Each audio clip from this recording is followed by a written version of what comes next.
नमस्कार दोस्तों वास्तुशास्त्र में बहुत सारी हमारे पास क्वेरीज आती हैं। अभी पीछे मैंने एक वीडियो डाला था तो उसी में बहुत सारे लोगों का अचानक से सवाल आया कि सर ये जो कॉर्नर प्लॉट होते हैं इनके बारे में थोड़ा सा बताइए, क्योंकि बहुत बार लोग मिसगाइड हो जाते हैं कि कॉर्नर प्लॉट कैसे होते हैं। तो इसमें आज हम चर्चा करेंगे वीडियो में हर तरीके का कॉर्नर प्लॉट। नॉर्थ ईस्ट अगर स्ट्रेट डायरेक्शन से, स्ट्रेट डायरेक्शन में कौन कौन से कॉर्नर प्लॉट बने, नॉर्थ ईस्ट का, साउथ वेस्ट का, नॉर्थ वेस्ट का, ये 4 कॉर्नर प्लॉट बनते हैं। ये जो कॉर्नर प्लॉट की बात आती है, जब भी एक वास्तु वाला कहता है कि जी कॉर्नर प्लॉट मत लो, एक कहता है जी कॉर्नर वाला लो, बीच वाला मत लो। अब किसकी माने दोस्तों?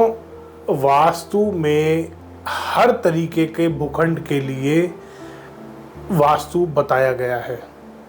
जब आप मानसर ग्रंथ खोल के देखते हैं, और यहाँ पे हम फैक्ट पे बात करेंगे जो वास्तु के ग्रंथों में दिया है।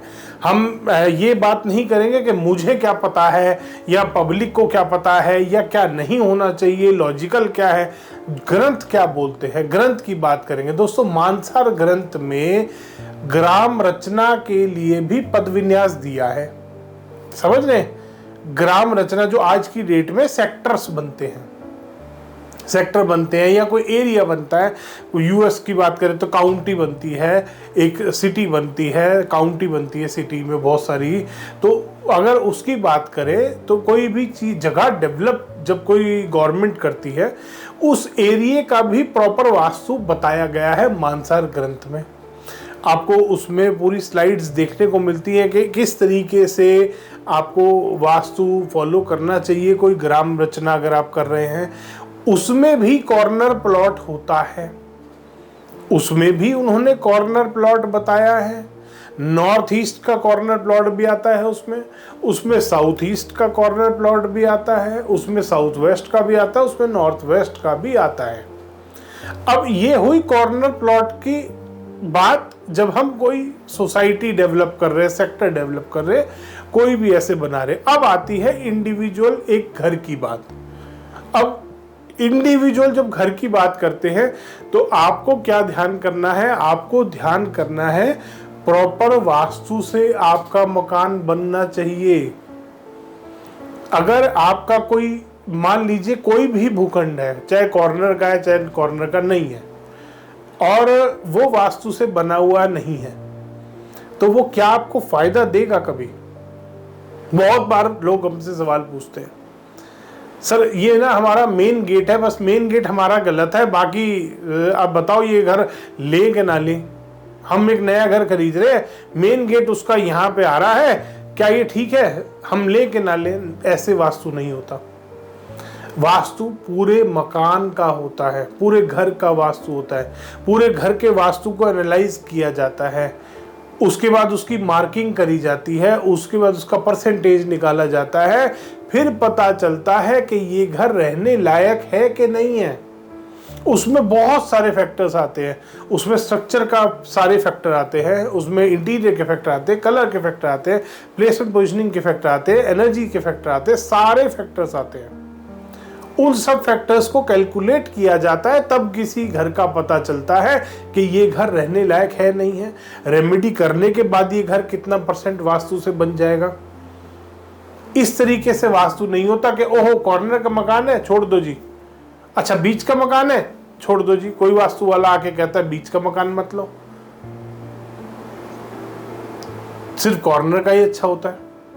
तो ये डिबेट का टॉपिक नहीं है, इसमें कंफ्यूजन आपको नहीं बनाना अपने मन में कि कॉर्नर का मकान में ले सकता हूं या नहीं ले सकता, बीच का मकान में ले सकता हूं नहीं ले सकता। वास्तु क्या बोलता है? वास्तु बोलता है कि जब ग्राम रचना होती है तो उसमें कॉर्नर के प्लॉट भी बनते हैं और बीच के भी बनते हैं। उसके बाद नेक्स्ट स्टेप में वास्तु क्या बोलता है कि अगर आपका कोई भी भूखंड आप वास्तु से बना रहे हैं तो वो आपको फायदा देगा, अदरवाइज वो आपको नुकसान देगा। चाहे फिर वो कॉर्नर का प्लॉट हो, चाहे वो बीच का प्लॉट हो। ऐसा तो नहीं है, अगर कोई कंसल्टेंट आपको ये बात बोल रहा है कि कॉर्नर का प्लॉट अच्छा नहीं होता, तो आप उनसे पूछ लेना कि अगर कोई बीच का मकान में ले लूंगा और बिना वास्तु के मैं रहूं तो क्या मैं अच्छे से सुख से रह लूंगा? कभी हाँ नहीं बोलेगा।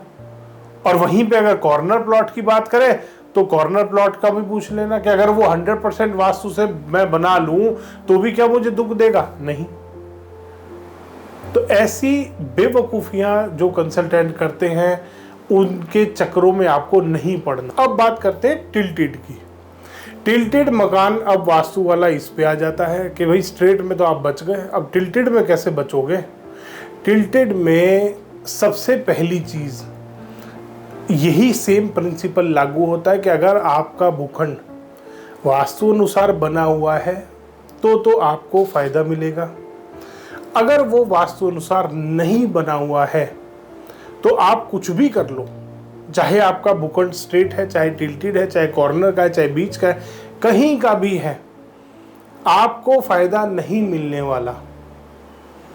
इस बात का खास ख्याल करना है आपको कि जब भी कोई भी भूखंड आप ले रहे हैं, पुराना घर परचेज कर रहे हैं, नया बना हुआ घर परचेज कर रहे हैं, नया घर बना रहे हैं, आपको अपने भूखंड को मैक्सिमम वास्तु से बनाना है।